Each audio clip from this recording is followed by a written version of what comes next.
समझने की कोशिश करेगा। कॉमन जो पर्सन है, जिसको हम कहते हैं जब इस साधना में नहीं गया है, उसके अंदर अपने करने का भाव बहुत गहरा है। उसका जो सेंस ऑफ डूअरशिप है या कर्ता भाव है वो बहुत ज़्यादा प्रगाढ़ है,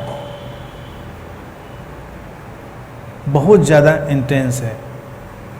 वो करता ही चला जाता है और हर चीज़ को वो सोचता है कि उसके करने से ही हो रही है। सबसे बड़ी बात, जैसे जैसे व्यक्ति के अंदर अवेकनिंग आती है, समझ आती है, उसका सेंस ऑफ डूअरशिप, उसका कर्तापन धीरे धीरे गिरता है।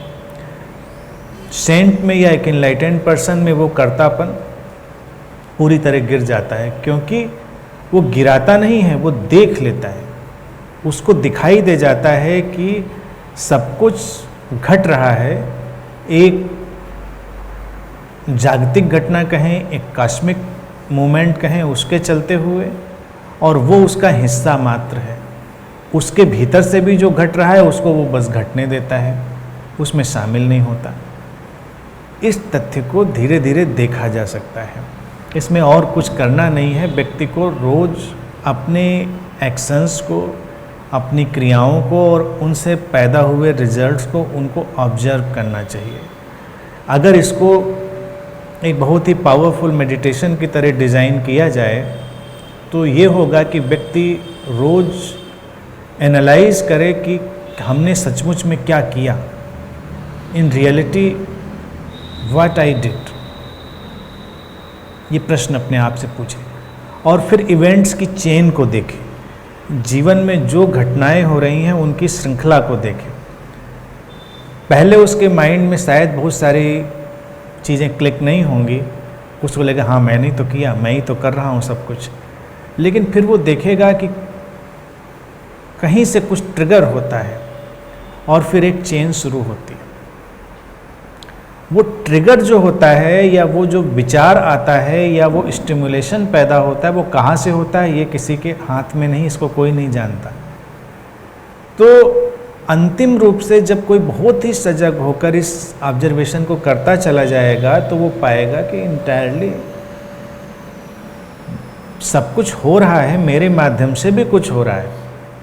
तो इतना तनाव लेने की कोई ज़रूरत नहीं। और मेरे हाथ में क्या है, इतना ही है कि जो इस समय मुझे लग रहा है बेहतर से बेहतर मैं वो करूं। ये वाली जब लैंग्वेज आती है तब व्यक्ति को लगता है फिर तो मैं कर रहा हूं। लेकिन उसमें भी देखें कि आप सोचें कुछ भी, आप चाहें कुछ भी, लेकिन आप कर कभी उतना ही पाते हैं जितना आपसे हो पाता है। अक्सर जब कोई व्यक्ति बहुत युवा होता है, युवा ऊर्जा से भरा होता है, तो उसको लगता है हम पूरी दुनिया बदल डालेंगे, हम ये कर डालेंगे, वो कर डालेंगे, सब वो कुछ बदल देंगे, और बहुत उत्पात उपद्रव भी करता है इसको लेकर। फिर जैसे जैसे थोड़ा मैच्योर होता है, समझ में आती है कि दुनिया अपने ही ढंग से जा रही है और हम चाह के भी कई बार बहुत कुछ नहीं कर पाते। इन सब चीज़ों के ऑब्जर्वेशन व्यक्ति को कर्ता भाव से, सेंस ऑफ डूअरशिप से हटाते हैं। लेकिन इसमें व्यक्ति भाग्यवादी नहीं होता, वो फैटलिस्ट नहीं होता। इसमें व्यक्ति ज़्यादा से ज़्यादा सचेतन होता है। इस अभ्यास से, इस ऑब्जर्वेशन से ये माइन्यूट सा अंतर है। व्यक्ति ज़्यादा सचेतन होता है, और जब हम ज़्यादा सचेतन होते हैं तब देखें कि हम बहुत कुछ होने देते हैं अपने माध्यम से, और वो शायद बहुत ही अच्छा होता है, उसकी क्वालिटी, उसकी गुणवत्ता बड़ी अलग होती है। लेकिन जो व्यक्ति इस सेंस ऑफ डूअरशिप में बहुत अटका हुआ है वो उस क्वालिटी को रोक लेता है, उससे प्रॉब्लम होती है। तो ये एक छोटा सा अंतर और प्रयोग मैं समझता हूँ यही उसको अलग कर सकता है।